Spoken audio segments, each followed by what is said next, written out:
Hi, I'm Cynthia Gregory, publisher of the Love Notes Anthologies, and welcome to the Love Notes Salon. Today we're here with Love Notes author Shelley Hines. We're going to talk about her contribution chapter, which is Me and Magdalena. And hello, Shelley. Hello, hello. Thank you for this. Oh, yeah, I'm loving this. It's really nice to be able to touch in after the launch, Yep. right? And just see how everybody's doing. How did sharing your story change you, if it did? Because you're working on a book, and we'll get to that in a bit, but Yeah. how did sharing this piece of your story affect you? So I've been in a lot of anthologies this year. Okay. You're the fourth, I believe. Anyway, this has been the best. This has been the one that I felt the most seen and the most comfortable. And how it changed me was, I think, it let me see the dominoes of life. You know, certain things happen and you don't know why, and then 20 years later another thing happens, but the dominoes hit and now you get it.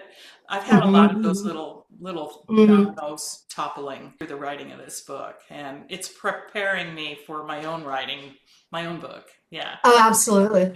I'm currently studying the psychology of storytelling, and it's so cathartic and so healing. And one of the things that it allows us to do is to kind of do that life review and then, make those adjustments. And it takes that reflection sometimes to really Yeah. bring everything into focus. So I think the simple answer to your question is it gave me more courage. I love that. One of my Yeah. favorite C words is Yeah. courage, Yep. creativity, courage. It all Yep. goes together. I love that. What would you say was the big thing that was your takeaway from this whole experience? I'm an astrologer, and all of us have wounds around, not all of us, but many of us have deep wounds around our communication. Another C word. Yes. Yeah, and mine is monstrous, monstrous. So lots of wounds around voice. And so this has been helping me to Mhm. discover my voice, and that I even had a voice when I didn't know I had. Oh, And you so do. You've got a yeah, voice. yeah, oh, I know. But it's the ownership of it, I think. So owning the Yeah. voice and owning compassionate communication. Because I think in past lives, which I believe in, maybe my voice was too harsh or too forward or too strong. Right. It's the modulation of that, right? So you can Yeah, be heard but not overwhelmed. exactly. Yeah. Or Yeah. talk so much that your eyes glaze over. Right. Yeah, I know. You've got some deep wisdom to share, so I'm really glad that you're able Oh, to, continue in this vein. It's yeah. it's really truly a gift to the world. I was reading something recently that said your trauma is your treasure. I'm like, what? Oh, yeah. Yeah. I would buy that bumper sticker. Yeah, yeah, Definitely. right? Yes. Yeah. Yeah, and I think that you're living proof of that because Thank you are cultivating so much compassion in the world now as a result of your work. So really glad to explore that with you. So what would you like readers and listeners of this episode? What do you want people to take away from your magnificent Magdalena story?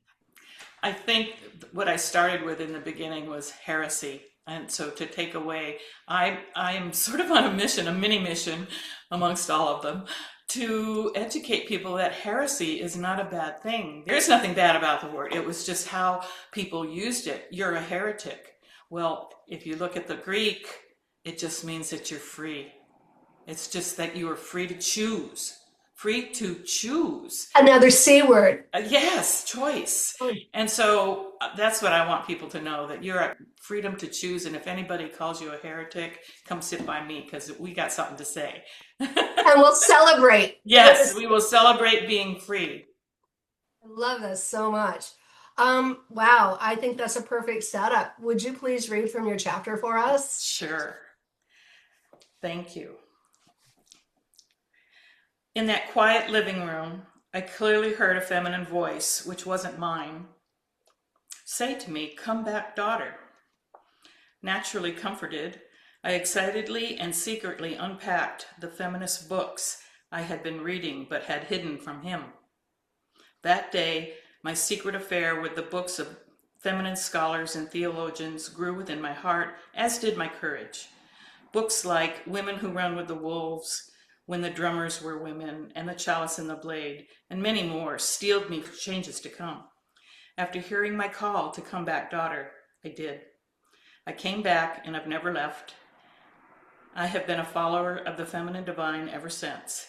In gaining my spiritual strength, I found my voice. I finally spoke my truth to dark power and very carefully stood up to him.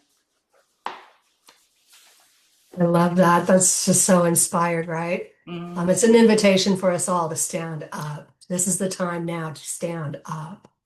And again, this book promoted, along with my astrology, the domino effect, because that was one of the memories that came up, was like I had a voice. Wow. I was careful about it, but I had a voice. Oh, that's just exquisite. Well, thank you so much for sharing this story with us, sharing that part of you, with the world. I mean, it was a very courageous act. All of these chapters are courageous acts as far as I'm Yeah. concerned. And the more people we can reach, the more people we can heal, which is a beautiful thing. Yes, it is. So thank you so much, sister. And I'm really looking forward to, collaborations in 2026.